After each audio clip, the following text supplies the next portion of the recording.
أعوذ بالله من الشيطان الرجيم.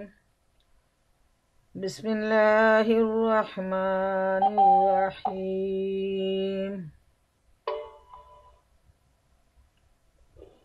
إن الحمد لله نحمده ونستعينه ونستغفره ونؤمن به ونتوكل عليه ونعوذ بالله من شرور أنفسنا ومن سيئات أعمالنا من يهده الله فلا مضل له ومن يضلله فلا هادي له ونشهد أن لا إله إلا الله وحده لا شريك له ونشهد أن سيدنا وحبيبنا ومولانا محمد أرسل بالحق بشيرا ونذيرا وداعيا إلى الله بإذنه وسراجا منيرا। আলহামদুলিল্লাহ, আজকে আমাদের এই মহাগ্রন্থ আল কুরআন অধিবেশনের উপস্থিত প্রিয় বোনেরা, সবাইকে আসসালামু আলাইকুম ওয়া রাহমাতুল্লাহ। আল্লাহ তাআলার দরবারে অসংখ্য শুকরিয়া, যার অশেষ দয়ায় আমরা এ পর্যন্ত সূরা আনফালে এগিয়ে আসছি। আজকে আমাদের সূরা আনফাল শুরু হতে যাচ্ছে। তো প্রথমে তেলাওয়াত ও তরজমা করবে আমার বোন তাবাসসুম, সূরা আনফালের 1 থেকে 4 নম্বর আয়াত। السلام عليكم ورحمة الله وبركاته. وعليكم السلام ورحمة الله وبركاته. أعوذ بالله من الشيطان الرجيم. بسم الله الرحمن الرحيم. يسألونك عن الأنفال قل الأنفال لله والرسول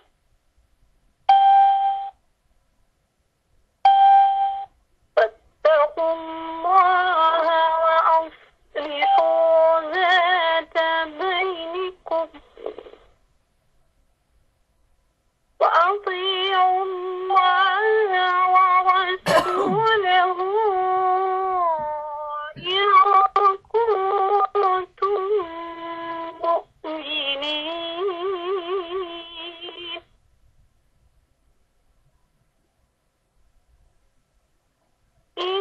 إنما المؤمنون الذين إذا ذكر الله وجلت قلوبهم وإذا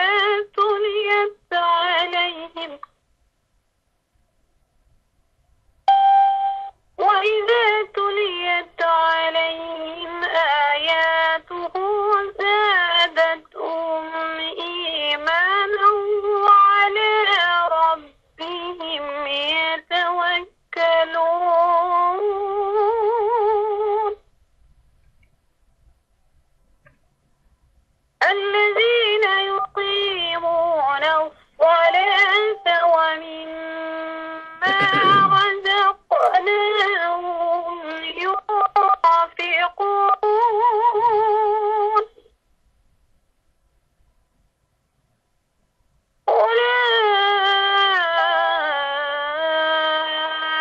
أولئك هم المؤمنون حقا لهم درجات عند ربهم ومغفرة ورزق كريم. صدق الله العظيم. পরম করুণাময় আল্লাহর নামে শুরু করিতেছি সূরা আনফাল। লোকরা তোমার কাছে গনিমতের মাল সম্পর্কে জিজ্ঞেস করছে, বলে দাও এই গনিমতের মাল তো আল্লাহ ও তার রসুলের, কাজেই তোমরা আল্লাহকে ভয় করো, নিজেদের পারস্পরিক সম্পর্ক শুধরে নাও এবং আল্লাহ ও তার রসুলের আনুগত্য করো। যদি তোমরা মুমিন হয়ে থাকো, সত্যি ইমানদার তো তারাই, আল্লাহকে স্মরণ করা হলে যাদের হৃদয় কেঁপে ওঠে। আর আল্লাহর আয়াত যখন তাদের সামনে পড়া হয়, তাদের ঈমান বেড়ে যায় এবং তারা নিজেদের রবের উপর ভরসা করে। তারা নামাজ কায়েম করে এবং যা কিছু আমি তাদেরকে দিয়েছি তা থেকে আমার পথে খরচ করে। এ ধরনের লোকেরা প্রকৃত মুমিন। তাদের জন্য তাদের রবের কাছে রয়েছে বিরাট মর্যাদা, ভুল ত্রুটির ক্ষমা ও উত্তম রিজিক। আল্লাহ যা বলেছেন সত্য বলেছেন। এতক্ষণ আমি আপনাদেরকে সূরা আনফালের 1 থেকে 4 নম্বর আয়াত পর্যন্ত তিলাওয়াত এবং তার তর্জমা করলাম। এখন আমাদের বংশধর ডাক্তার মালিকা বেগম, উনি ওনার সংক্ষিপ্ত দাস পেশ করবেন। জাযাকাল্লাহু খাইরান। আলহামদুলিল্লাহ, আমরা তেলাওয়াত ও তরজমা শুনলাম। এখন আমি আপনাদের সামনে এই 4টা আয়াতের ব্যাখ্যা পেশ করার চেষ্টা করব।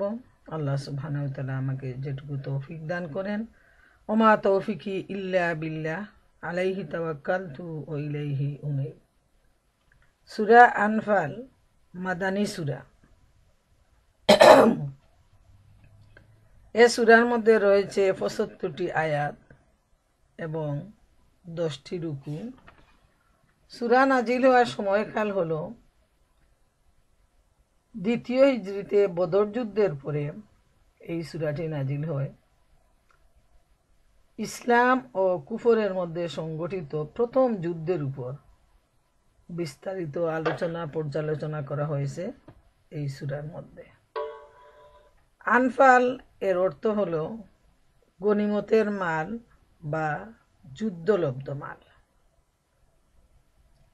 ঐতিহাসিক পটভূমি যেটা এই সূরার ব্যাকগ্রাউন্ড, যে নবী করিম সাল্লাল্লাহু আলাইহি ইসলামের দাওয়াতের প্রথম 10-12 বছর মক্কা মুআজ্জমায় অবস্থান করেছিলেন। এ সময় দাওয়াত যথেষ্ট পরিপক্কতা ও স্থিতিশীলতা অর্জন করেছিল, কারণ এর পিছনে সশরীরে উপস্থিত ছিলেন ইসলামী দাওয়াতের পতাকাবাহী, উন্নত চরিত্র, বিশাল হৃদয়বৃত্তির অধিকারী এক জ্ঞানী পুরুষ। তিনি নিজের ব্যক্তিসত্তার সমস্ত যোগ্যতা ও সামর্থ্য এ কাজে নিয়োজিত করেছিলেন। এ আন্দোলনকে তার সাফল্যের চূড়ান্ত পর্যায়ে পৌঁছে দেওয়ার জন্য তিনি ছিলেন দৃঢ় সংকল্প। এ লক্ষ্যে উপনীত হওয়ার জন্য পথের যাবতীয় বিপদ আপদ, সংকট, সমস্যার মোকাবিলায় তিনি ছিলেন সর্বক্ষণ প্রস্তুত। নবী করিম সাল্লাল্লাহু আলাইহি ইসলাম যখন মক্কা থেকে মদিনায় হিজরত করেন, এরপরই বদরের যুদ্ধ সংগঠিত হয় এবং এই যুদ্ধে গনিমতের মাল নিয়ে সাহাবায়ে কেরামদের মধ্যে কিছুটা মতভেদ, মনোমালিন্য হয়েছিল। তাই আল্লাহ সুবহানাহু ওয়া তাআলা এর মধ্যে নির্দেশ দেন। তো আমরা যদি দার্সের মধ্যে যাই তাহলে ইনশাআল্লাহ আমরা এর বিস্তারিত বিষয় আমরা বুঝতে সক্ষম হব ইনশাআল্লাহ তাআলা। আল্লাহ সুবহানাহু ওয়া তাআলা আমাদের সবাইকে বুঝার তৌফিক দান করুন।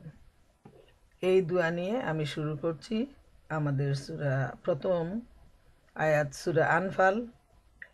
লোকেরা তোমার কাছে গনিমতের মাল সম্পর্কে জিজ্ঞেস করছে, বলে দাও এ গনিমতের মাল তো আল্লাহ ও তার রসুলের, কাজেই তোমরা আল্লাহকে ভয় করো, নিজেদের পারস্পরিক সম্পর্ক শুধরে নাও এবং আল্লাহ ও তার রসুলের আনুগত্য করো যদি তোমরা মুমিন হয়ে থাকো। এতে আমরা দেখতে পাই হঠাৎ করে একটা বিষয় যেন আমাদের সামনে আসছে, যে এখানে কি একটা বিষয় ঘটে গেছে। সেটা হলো বদরের যুদ্ধে গনিমতের মাল নিয়ে সাহাবীদের মধ্যে কিছুটা বাকবিতণ্ডা এবং সমস্যা। তো আল্লাহ সুবহানাহু তাআলা তাদেরকে উদ্দেশ্য করে বলছেন যে নবী করিম সাল্লাল্লাহু আলাইহি ওয়াসাল্লামকে বলছেন যে তোমার কাছে গনিমতের মাল সম্পর্ক কি লোকেরা জিজ্ঞেস করতেছে। তখন আল্লাহ তাআলা নিজেই তার ভাগ বন্টন করে বলে দিচ্ছেন যে এ গনিমতের মাল তো আল্লাহ ও তার রসুলের। সুবহানাল্লাহ। 7 আসমানের উপর থেকে ফয়সালা চলে আসছে যখন এ বিষয় নিয়ে আল্লাহর জমিনে আল্লাহর প্রিয় বান্দাগণের মধ্যে কিছুটা মনোমালিন্য বাকবিতণ্ডা দেখা দিয়েছে। এ সম্পর্কে হযরত ইবনে আব্বাস রাদিয়াল্লাহু তাআলা আনহু বলেন, আনফাল গনিমত বা যুদ্ধলব্ধ সম্পদকে বলা হয়। তিনি আরো বলেন, সূরা আনফাল বদর যুদ্ধে অবতীর্ণ হয়। আনফাল হচ্ছে ওই গনিমতের মাল যাতে একমাত্র নবী করিম সাল্লাল্লাহু আলাইহি ওয়াসাল্লাম ছাড়া আর কারো অধিকার নেই, যেহেতু আল্লাহ তাআলা নিজেই এই মাল বন্টন করে দিয়েছেন, যেটা হলো আল্লাহ আর তার রসুলের। সাদ ইবনে আবি ওয়াক্কাস রাদিয়াল্লাহু তাআলা আনহু বলেন, বদরের যুদ্ধে আমার ভাই উমাইর নিহত হয়। তখন আমি ও সাইদ ইবনুল আসকে হত্যা করে ফেলি এবং তার জুলকুতাইফা নামক তরবারিখানা নিয়ে নেই। মানে উভয় পক্ষে তুমুল যুদ্ধ শুরু হয়। আবি ওয়াক্কাস রাদিয়াল্লাহু তাআলা আনহুর ভাই এই যুদ্ধে শহীদ হন এবং তিনি নিজেও শত্রুপক্ষের একজনকে হত্যা করেন আর তার তরবারি নিয়ে আসেন। ওটা আমি রাসূলুল্লাহ সাল্লাল্লাহু আলাইহি ওয়াসাল্লামের কাছে নিয়ে আসলে তিনি আমাকে বলেন, ওটা অধিকৃত মালের স্তূপের মধ্যে রেখে দাও। আমি তখন ওটা রেখে দেওয়ার জন্য যাচ্ছিলাম। ওই সময় আমার মনের অবস্থা কিরূপ ছিল তা একমাত্র আল্লাহই জানেন। একে তো ভাইয়ের হত্যা, দ্বিতীয়ত আমি যা কিছু ছিনিয়ে নিয়েছিলাম সেটাও আমাকে জমা দিতে হচ্ছে। কিন্তু আমি অল্প দূর গিয়েছি, এমন সময় সূরা আনফালের এই আয়াত অবতীর্ণ হন। তখন রাসূলুল্লাহ সাল্লাল্লাহু আলাইহি ওয়াসাল্লাম আমাকে ডেকে নিয়ে বলেন, যাও তুমি তোমার ছিনিয়ে নেয়া মাল নিয়ে নাও। অর্থাৎ আল্লাহ তাআলা তো সমস্ত মাল আল্লাহ রসুলকে দিয়ে দিয়েছেন, এখন তিনি যাকে ইচ্ছা তাকে দান করতে পারেন।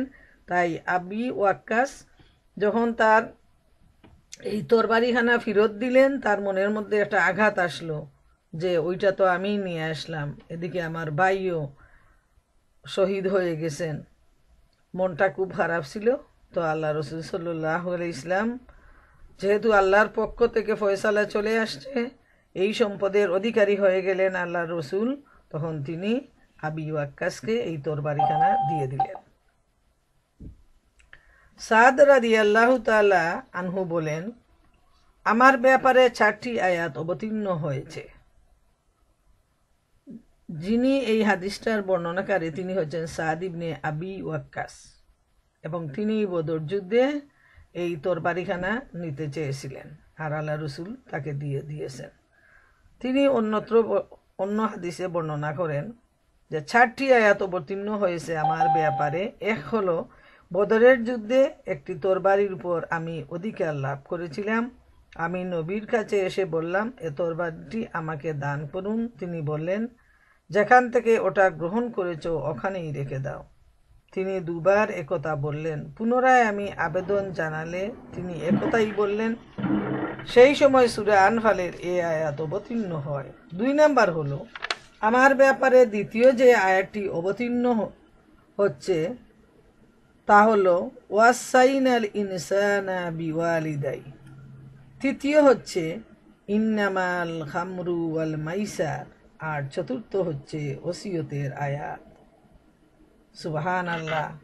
যে সাহাবায়ে কেরামদের মান সম্মান মর্যাদা কি পর্যন্ত ছিল আমরা এই হাদিস থেকে আমরা বুঝতে পারি।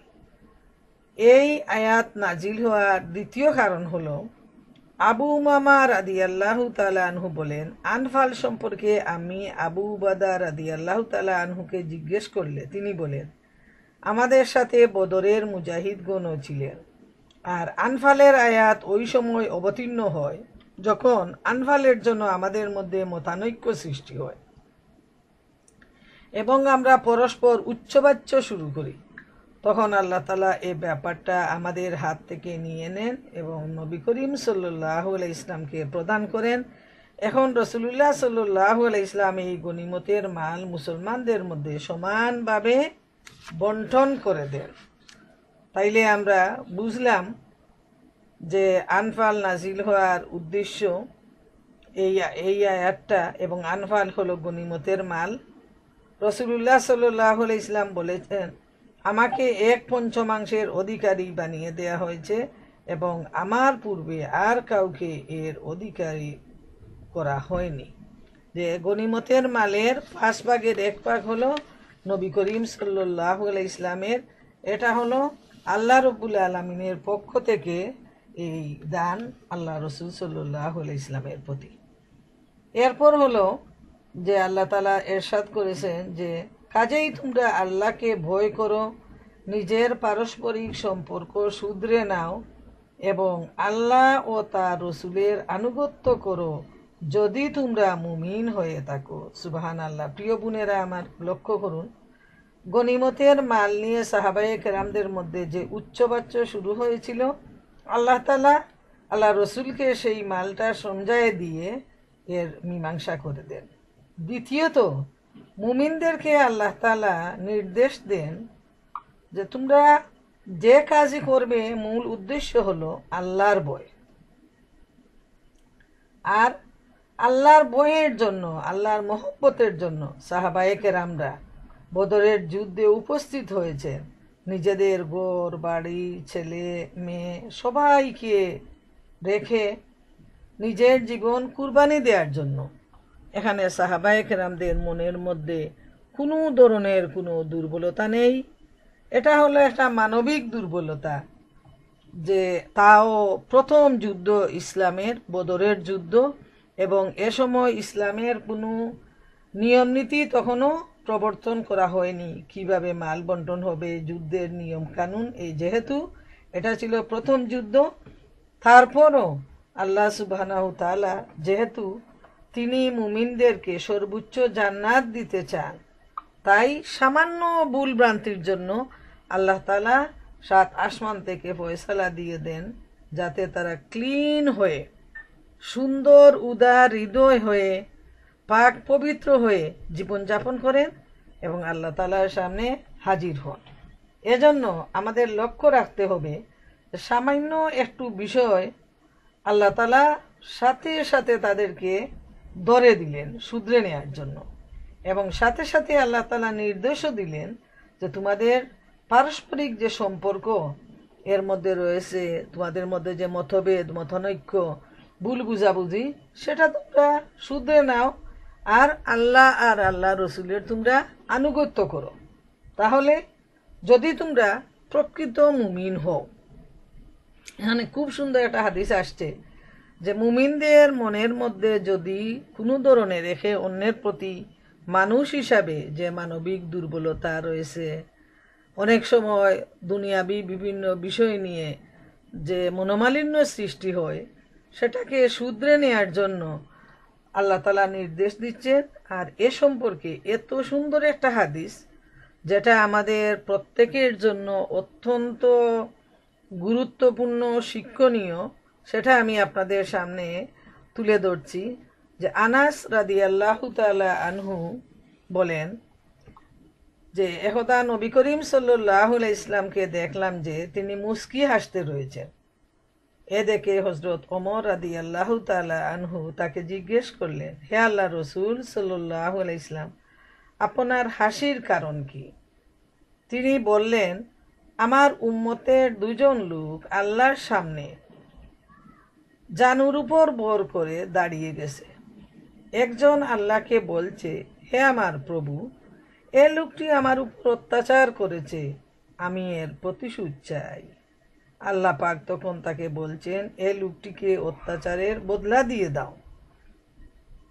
অত্যাচারী বলছে, হে আমার প্রভু, এখন আমার কোনো পুণ্য অবশিষ্ট নেই যে আমি একে অত্যাচারের বিনিময়ে তা প্রদান করতে পারি। খুব লক্ষ্য করুন কত মুসিবত হাসরের ময়দানে। যাকে অত্যাচার করা হয়েছে সে আল্লাহর কাছে বিচার চাইছে। আল্লাহ তাআলা সেই অত্যাচারীকে বলছেন, জালিম যিনি অত্যাচার করেছেন, জুলুম করেছেন, যে তুমি তার বদলা দাও। সে বলতেছে আমার কাছে তো কোনো পুণ্য নেই যে আমি এর বিনিময়ে দেব। আর অত্যাচারিত ব্যক্তি বলছে, হে আল্লাহ, আমার পাপের বোঝা তার উপর চাপিয়ে দিন। যেহেতু সে আমাকে কিছু দিতে পারতেছে না, অতএব আমার পাপ দিয়ে তার বদলা নেই। একথা বলতে গিয়ে রাসূলুল্লাহ সাল্লাল্লাহু আলাইহি ইসলাম কেঁদে ফেললেন এবং তিনি কান্না বিজড়িত কণ্ঠে বললেন, এটা বড়ই কঠিন দিন। লোকের প্রয়োজন বোধ করবে, সে তার পাপের বোঝা অন্যের উপর চাপিয়ে দিবে। তখন আল্লাহ পাক প্রতিশোধ গ্রহণ করতে ইচ্ছুক ব্যক্তিকে সম্বোধন করে বলবেন, তুমি মাথা উঠিয়ে জান্নাতের প্রতি লক্ষ্য করো। সে তখন মাথা উঠিয়ে জান্নাতের দিকে তাকাবে এবং আরজ করবে, হে আমার প্রভু, এখানে স্বর্ণ, রৌপ্য, মণিমুক্তার তৈরি অট্টালিকা রয়েছে। হে আল্লাহ, এ অট্টালিকা কোনো নবী, সিদ্দিক ও শহীদের কি? আল্লাহ তাআলা উত্তরে বলবেন, যে কেউ এর মূল্য আদায় করবে তাকেই এটা দিয়ে দেয়া হবে। সে বলল, হে আমার প্রভু, কে এর মূল্য আদায় করতে সক্ষম হবে? আল্লাহ তাআলা বলবেন, এর মূল্য তুমি আদায় করতে পারো। তখন সে আরজ করবে, হে আল্লাহ তাআলা, কিভাবে আমি এর মূল্য আদায় করতে পারি? মহামান্বিত আল্লাহ তাআলা তখন বলবেন, এটা এভাবে যে তুমি তোমার ভাইকে ক্ষমা করে দেবে। সে বলবে, হে আমার প্রভু, ঠিক আছে, আমি তাকে ক্ষমা করে দিলাম। তখন আল্লাহ পাক বলবেন, এখন তোমরা উভয়ে একে অপরের হাত ধরে জান্নাতে প্রবেশ করো। এরপর রাসূলুল্লাহ সাল্লাল্লাহু আলাইহি ইসলাম বললেন, তোমরা আল্লাহকে ভয় করো এবং পরস্পরের মধ্যে সন্ধি ও মিল প্রতিষ্ঠিত করো, কেননা কিয়ামতের দিন আল্লাহ তাআলা ও মুমিনদের পরস্পরের মধ্যে সন্ধি করিয়ে দিবেন। সুবহানাল্লাহু তাআলা। বোনেরা আমার, এত শিক্ষণীয় যে এই দুনিয়ার জীবনে কেউ যদি অত্যাচার করে তাহলে আখিরাতে আদালতে সে বদলা চাইবে। সেখানে বদলা দেওয়ার মতো কোনো সম্পদই আমাদের নেই যে আমরা দেব। যদি আল্লাহ তাআলা ইচ্ছা করেন তাহলে এই হাদিস থেকে আমরা যেটা জানলাম, তিনি এভাবেই আমাদেরকে বিনিময় দিতে পারেন। আর যদি এ পর্যন্ত আমরা না অগ্রসর হতে পারি তাহলে তো এই জুলুমের জন্য তখন এর বদলা হিসাবে মানুষকে জাহান্নামে দিয়ে দেওয়া হবে। আল্লাহ তাআলা মাফ করুন। 2 নম্বর আয়াতে আল্লাহ তাআলা ইরশাদ করেন, সাচ্চা ঈমানদার তো তারাই আল্লাহকে স্মরণ করা হলে যাদের হৃদয় কেঁপে ওঠে, আর আল্লাহর আয়াত যখন তাদের সামনে পড়া হয় তাদের ঈমান বেড়ে যায় এবং তারা নিজেদের রবের উপর ভরসা করে। সুবহানাল্লাহ। এই আয়াতে লক্ষ্য রাখবেন, মুমিনদের 3টি গুণের কথা বলা হয়েছে 2 নম্বর আয়াতে। একটা হলো যে যখন তারা আল্লাহর নাম উচ্চারণ হয় তাদের সামনে, তখন তাদের হৃদয় ভয়ে ভীত হয়ে যায়। এটা হলো মুমিনদের গুণাবলী। 2 নাম্বার হলো গুণ যে আয়াত শোনার পর, কোরআনের আয়াত শোনার পর তাদের ঈমান বেড়ে যায়। আর 3 নাম্বার গুণ যেটা, তারা তাদের আল্লাহর উপর তারা ভরসা করে। সুবহানাল্লাহ, সুবহানাল্লাহ। আর 3 নাম্বার আয়াতে আল্লাহ তাআলা বলছেন, তারা নামাজ কায়েম করে এবং যা কিছু আমি তাদেরকে দিয়েছি তা থেকে আমার পথে খরচ করে। আরো 2টা গুণ 3 নাম্বার আয়াতে আল্লাহ তাআলা উল্লেখ করেছেন যে এই মুমিনের আরেকটা গুণ হলো তারা নামাজ প্রতিষ্ঠিত করে এবং আল্লাহ তাআলা তাদেরকে যে রিজিক দিয়েছেন তা থেকে তারা আল্লাহ রাব্বুল আলামিনের পথে খরচ করে। প্রিয় বোনেরা আমার, তাহলে আমরা সূরা আনফালের 2 এবং 3 নাম্বার আয়াতে মুমিনের 5টি গুণাবলী আল্লাহ তাআলা উল্লেখ করেছেন অত্যন্ত গুরুত্বপূর্ণ এই 5টা গুণ, যে যারা মুমিন তাদের মধ্যে এই 5টা গুণাবলী রয়েছে। এখন আমরা যদি নিজেদেরকে পর্যালোচনা করি তাহলে আমরা নিজেরাই বুঝে নিব যে আমরা মুমিনে কতটুকু মুমিন হতে আমরা পেরেছি। আমরা নিজেরাই দেখে নেব যে আল্লাহ তাআলা বলছেন যে তারাই সচ্চা ঈমানদার, যে আল্লাহর কথা স্মরণ হলে তাদের হৃদয় ভয়ে কেঁপে ওঠে। সুবহানাল্লাহ। দেখবেন এই মানসিক অবস্থা সব সময় কিন্তু সমান থাকে না। কোনো কোনো সময় এমনও হয় আমরা যারা রীতিমতো কোরআন স্টাডি করি, কোরআন বুঝে পড়ি, আল্লাহকে ভয় করি, আখেরাতকে ভয় করি, দেখবেন এমন এক এক সময় আছে নিজেরা নিরিবিলি বসে আছি, পড়াশোনা করতেছি, কোনো ওয়াজ শুনতেছি, হৃদয়টা যেন ভয়ে ভীত হয়ে আসছে, আল্লাহর বয়ে চোখ দিয়ে পানি আসছে। সুবহানাল্লাহ। যখন এই অনুভূতি সৃষ্টি হবে একজনের, তখন সে বুঝতে পারবে তার মধ্যে মুমিনের কোয়ালিটি বিদ্যমান রয়েছে। 2 নাম্বার হলো যে এই কোরআনের আয়াত শোনার পর তার ঈমান বেড়ে যায়। যতই সে কোরআনের আয়াত শুনে, আল্লাহর নির্দেশ শুনে, তার ঈমান যেন আরো মজবুত হয়। এটা হলো মুমিনের কোয়ালিটি। আর সর্বাবস্থায় সে মহান আল্লাহ রব্বুল আলামিনের উপর নির্ভর করে, বিপদে আপদে মুসিবতে সব সময় সে আল্লাহর উপর সে ভরসা করে, এতে সে ভীত হয়ে যায় না। মনে রাখবেন। আর সে নামাজ কায়েম করে আর আল্লাহর রাস্তায় সে খরচ করে। এই হলো মুমিনের কোয়ালিটি। মুমিন আর মুনাফিকের মধ্যে এখানে যে পার্থক্য সেটা হলো, মুনাফিকরা মানুষের সামনে হলো মুসলমানের মতো, তারা চলাফেরা করে, নামাজ পড়ে মানুষের সামনে লোক দেখানোর জন্য, কিন্তু তারা যখন একা একা থাকে তখন তারা কিন্তু নামাজ পড়ে না। আর কোরআনের আয়াত শুনে তাদের মনের মধ্যে কোনো ধরনের কোনো ভয় ভীতি আসে না।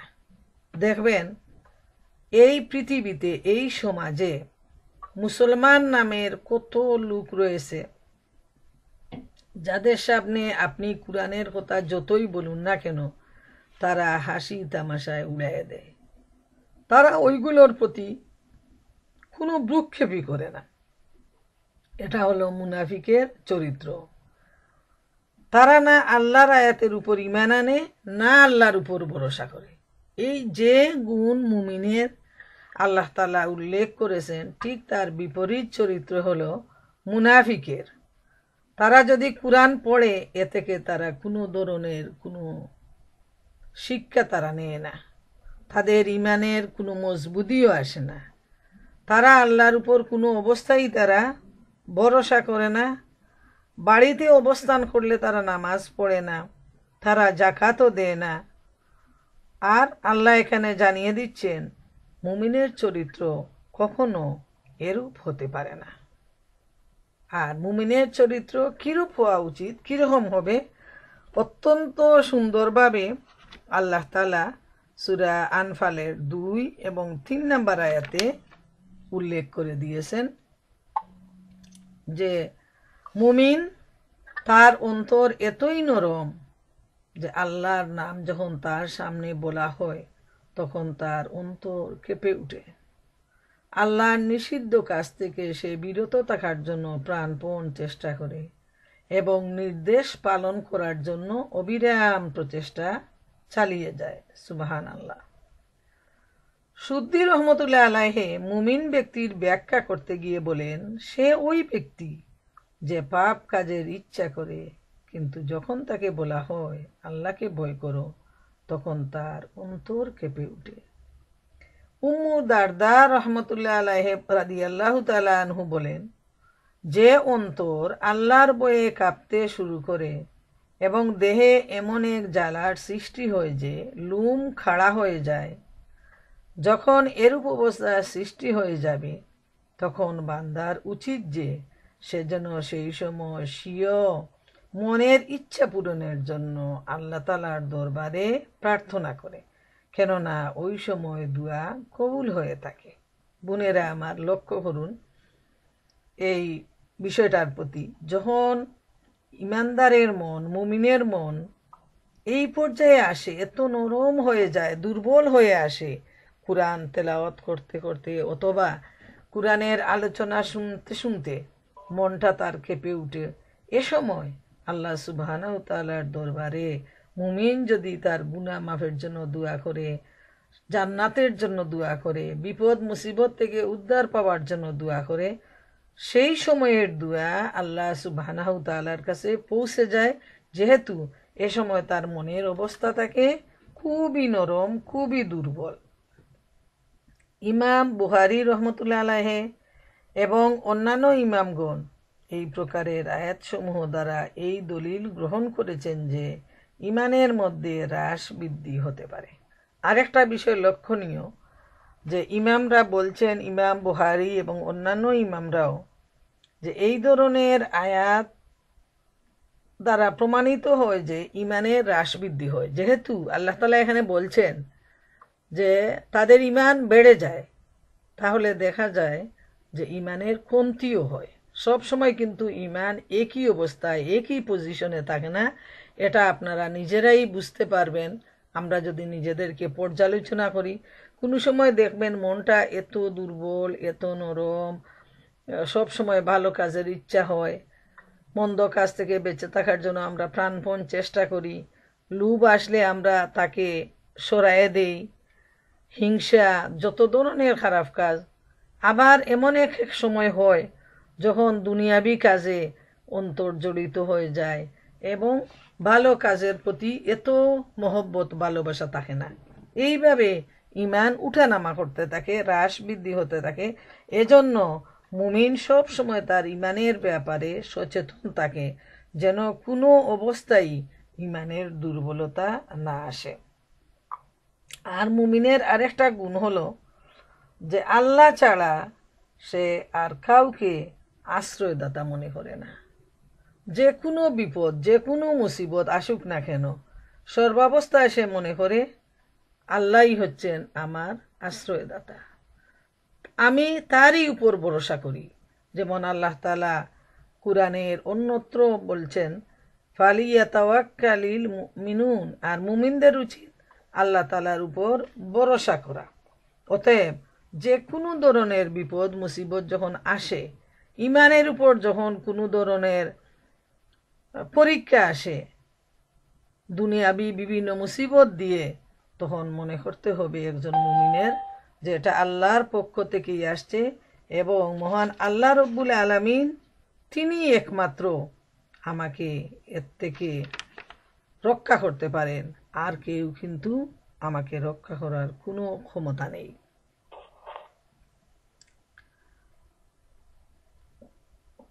যখন মুমিনের উপর এই ধরনের পরীক্ষা আসে, তখন মুমিন সর্বাবস্থায় আল্লাহর উপর তার নিজেকে এসে সঁপে দেয়।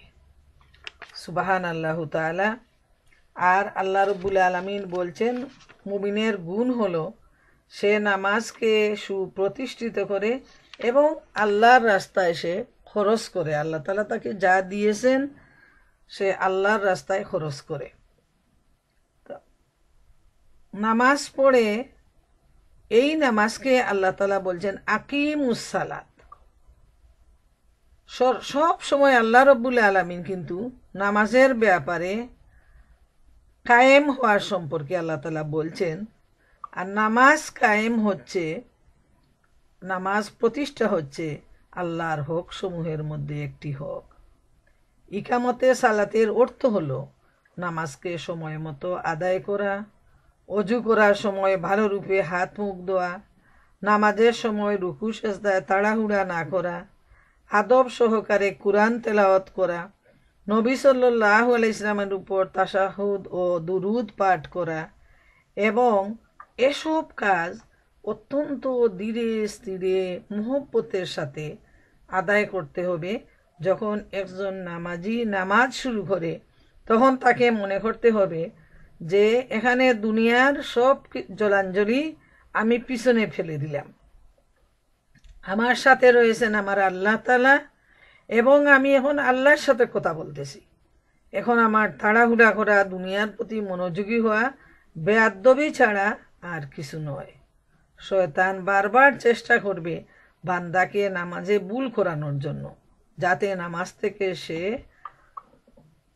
পুরস্কৃত হতে না পারে।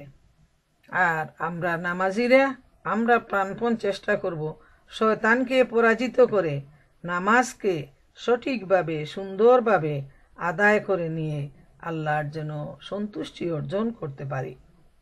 তারপর হলো জাকাতের বিষয়। ওমিম্মা রাযাকনাহুম ইউনফিকুন, যে আমি যে রিজিক তাদেরকে দিয়েছি তারা তা থেকে খরচ করে। যে জাকাতের নেশাব যদি হয় তাহলে হিসাব করে মানুষকে দান করতে হবে। যাদের জাকাত পরিমাণ সম্পদ হয়েছে প্রতি বছর একটা নির্দিষ্ট সময়ে সেই সম্পদের হিসাব নিকাশ করে আল্লাহ তাআলা যে 8টি খাতে দান করার জন্য বলেছেন সেই নির্দিষ্ট 8টি খাতে জাকাত আদায় করতে হবে। আর আল্লাহর প্রদত্ত সম্পদ হতে সকল বান্দাকে সাহায্য করতে হবে। নিজের গরিব আত্মীয় স্বজন, পাড়া প্রতিবেশী, বন্ধু বান্ধব, যারা গরিব রয়েছেন, অভাবী রয়েছেন, মিসকিন রয়েছেন, তাদেরকে খুঁজে খুঁজে বের করে তাদের হক আদায় করা হলো প্রত্যেক সম্পদশালী মানুষের দায়িত্ব। জাকাত হলো বাৎসরিক দেয়, অবশ্যই দিতে হবে। এরপর যে দান যেটা আছে, সাদাকা যেটা আছে, সেটাও আমাদের উপর দায়িত্ব। আল্লাহ তাআলা আমাদেরকে এই সম্পদটা আমানত স্বরূপ দিয়েছেন। আল্লাহ চাইলে আপনাকে আমাকে না দিয়ে অন্যদেরকে দিয়ে দিতে পারতেন, যারা আজকে অভাবী, যাদেরকে আমরা আজকে দিচ্ছি। তার জায়গায় আমাকে বসায়, আমার জায়গায় তাকে বসায় দিতে পারেন। কিন্তু মহান আল্লাহ তাআলা আপনার আমার প্রতি যে মহব্বত করেছেন, যে দয়া করেছেন আমাদের হাতে এই সম্পদ দিয়ে, এখন তিনি আমাদেরকে পরীক্ষা করবেন যে আমরা এই সম্পদের সঠিক ইউটিলাইজ করি কি না। এজন্য আমাদেরকে সদা সতর্ক থাকতে হবে যে আল্লাহর দেয়া সম্পদকে আল্লাহর রাহে খরচ করতে হবে। এটা হলো ইমানদারের দায়িত্ব। 4 নম্বর আয়াতে সূরা আনফালের আল্লাহ তাআলা ইরশাদ করেন, এরাই হচ্ছে সত্যিকারের ইমানদার, এদের জন্য রয়েছে তাদের প্রতিপালকের পক্ষ থেকে উচ্চ পদ সমূহ, আরও রয়েছে ক্ষমা ও সম্মানজনক জীবিকা। এখানে যারা মুমিন, যাদের এই 5টা কোয়ালিটি রয়েছে, তাদেরকে আল্লাহ সুবহানাহু ওয়া তাআলা বলছেন যে এই ইমানদারদের জন্য রয়েছে 3টা পুরস্কার। সুবহানাল্লাহ, যারা এই মৌলিক গুণাবলীর অধিকারী তাদের জন্য রয়েছে আল্লাহ তাআলার পক্ষ থেকে পুরস্কার। আর এই প্রথমে আল্লাহ তাআলা সার্টিফিকেট দিচ্ছেন। এই 5টা গুণাবলী যাদের রয়েছে তাদেরকে আল্লাহ তাআলা সার্টিফিকেট দিচ্ছেন যে এরা হলো মুমিন। সুবহানাল্লাহ, এটা আমাদের জন্য আনন্দের ব্যাপার। আমরা যদি এই 5টা গুণাবলী অর্জন করতে পারি তাহলে আল্লাহর পক্ষ থেকে আমাদের জন্য অ্যাওয়ার্ড হলো আমরা মুমিন। আল্লাহ বলছেন এরাই হচ্ছে মুমিন। আর এদের জন্য রয়েছে তাদের রবের পক্ষ থেকে বিরাট মর্যাদা, ক্ষমা আর উত্তম রিজেক। সুবহানাল্লাহ, সুবহানাল্লাহ। তাইলে আমরা দেখি এই 5টি গুণাবলীর অধিকারী যে সমস্ত মুমিন, তাদেরকে আল্লাহ 3টা মর্যাদা দান করবেন তারা যদি প্রকৃত অর্থে মুমিন হতে পারেন। আর এই 3টা হলো আল্লাহর পক্ষ থেকে বিরাট মর্যাদা। সুবহানাল্লাহ, আল্লাহু আকবার। মানুষ যখন মানুষকে মর্যাদা দেয় তখন কিন্তু এই মর্যাদাটা চিরস্থায়ী হয় না। যেমন বার্মার যে সূচিকে নোবেল পুরস্কার দেওয়া হয়েছে, ওটাও হলো একটা চক্রান্ত। তাকে যারা নোবেল পুরস্কার দিয়েছে, কিন্তু দুনিয়াব্যাপী মুসলমানরা এখন তার এই অমানবিক অত্যাচারের জন্য, মুসলমানদেরকে এইভাবে পুড়িয়ে ফেলা, কেটে ফেলা, জবাই করা, এই অত্যাচারের জন্য সারা দুনিয়ার মুসলমানের দাবি হলো তাকে কিভাবে শান্তি পুরস্কার দেয়া হলো, তার হাত থেকে যেন এটা ছিনিয়ে নেওয়া হয়। আসলে তো সে শান্তি পুরস্কার তো সেই পাবে যে তার সমাজে, তার দেশে শান্তির জন্য প্রাণপণ প্রচেষ্টা চালায়। আর যে মানুষের রক্তের বন্যা ঘটায় সে তো জালিম, সে তো অশান্তির হুতা। কিন্তু যারা পৃথিবীতে বিশৃঙ্খলা সৃষ্টি করে তারা এইভাবে উল্টাপাল্টা মানুষকে মর্যাদা দান করে। আর মহান আল্লাহ রব্বুল আলামিন তিনি যাকে মর্যাদা দেন তার কোয়ালিটি বলে দিচ্ছেন। এই কোয়ালিটি যারা অর্জন করবে, তাদের কাছে যারা আসবে, তাদের আশেপাশে যারা থাকবে, তারা সবাই পাবে শান্তি। এরাই হলো মুমিন।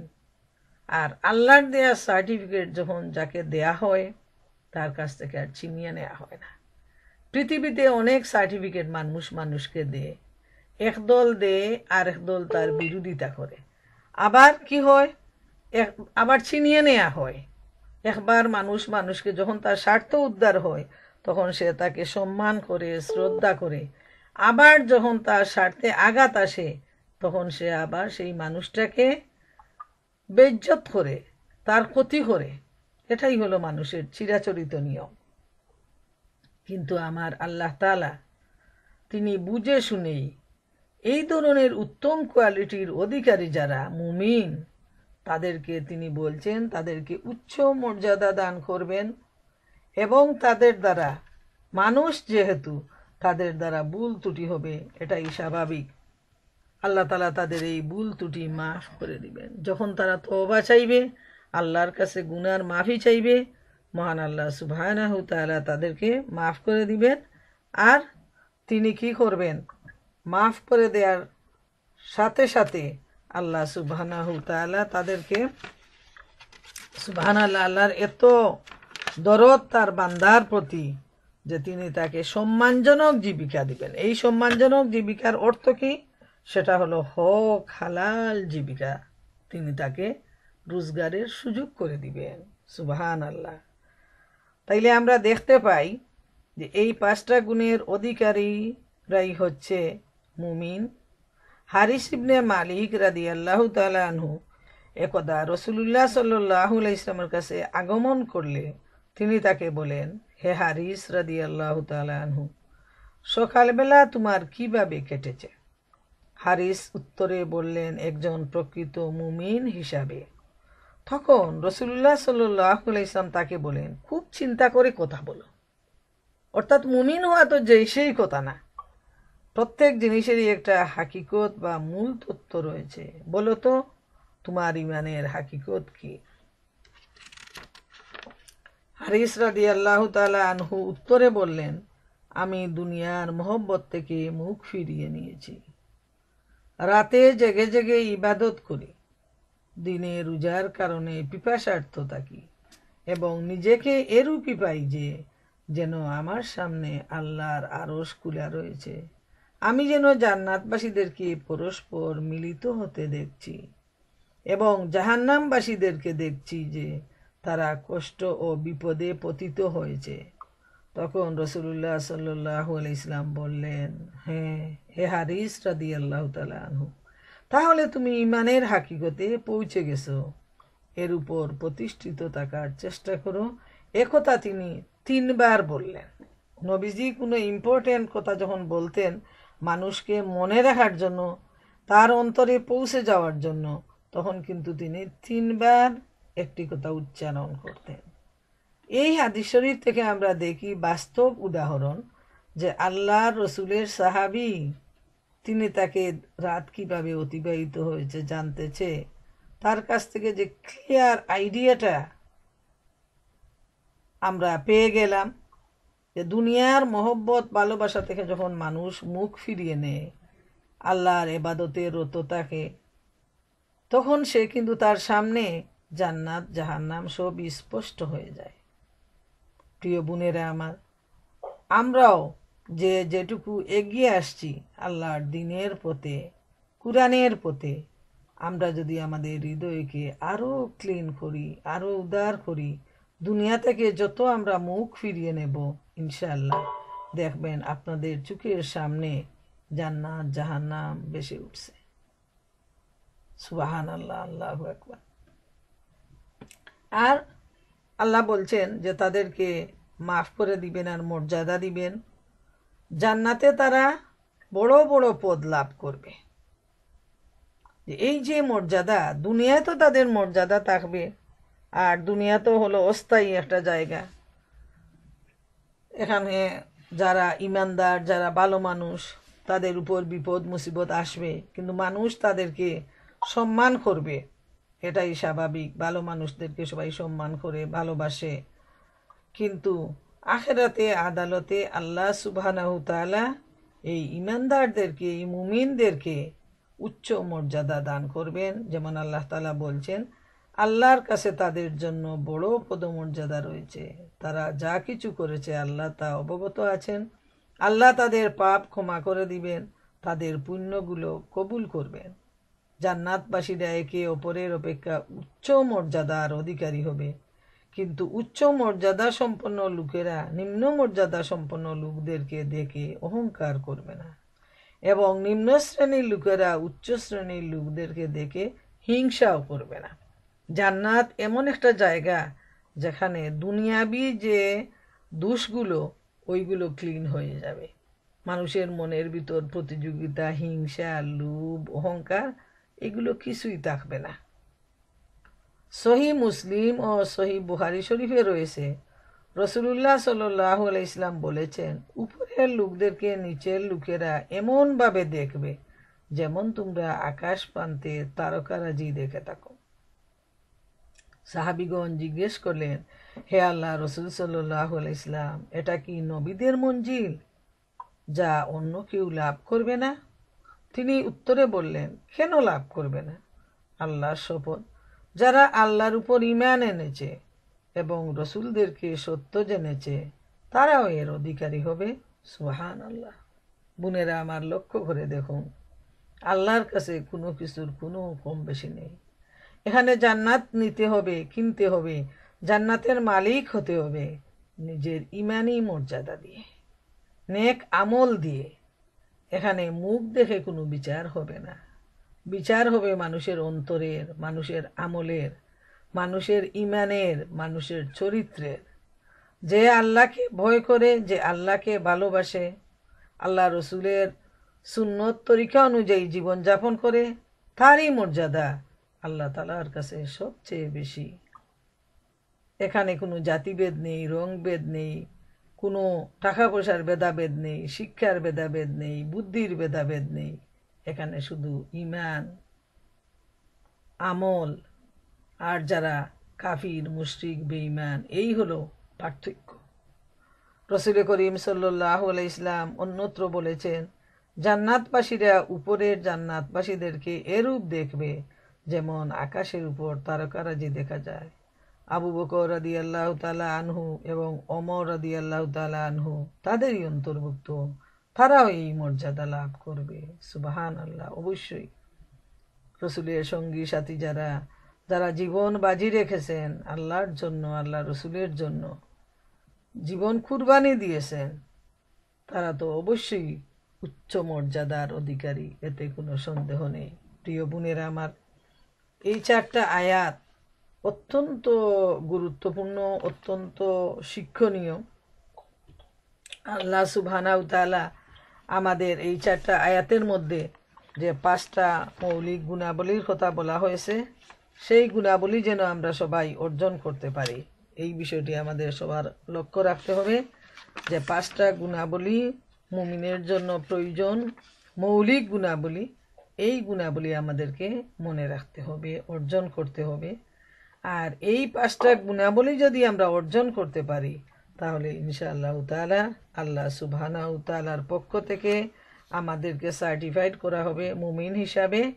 এবং যখন আমরা মুমিন হয়ে যাব, তখন আল্লাহ সুবহানাহু তাআলা আমাদেরকে জান্নাত দান করবেন, আমাদেরকে মাফ করে দিবেন এবং আল্লাহর পক্ষ থেকে নেমে আসবে আমাদের জন্য উত্তম রিজেক, এতে কোনো সন্দেহ নাই। যেহেতু যদি মুমিন হিসাবে আমরা যাবতীয় হারাম থেকে বাঁচতে না পারি, তাহলে তো আমরা মুমিনের অন্তর্ভুক্তই হতে পারবো না। অতএব আল্লাহ তাআলা যেন আমাদেরকে যাবতীয় হারাম থেকে বেঁচে থাকার তৌফিক দিন এবং এই সূরা আনফালের প্রথম 4টা আয়াত আলোচনার মাধ্যমে আমরা এতক্ষণ যে শিক্ষাটা আমরা জানলাম, এই শিক্ষাগুলো আমরা সবাই যেন অর্জন করতে পারি। আল্লাহ সুবহানাহু তাআলা আমাদের সবাইকে সেই তৌফিক দান করুন। ওয়া আখিরু দাওয়ানা আনিল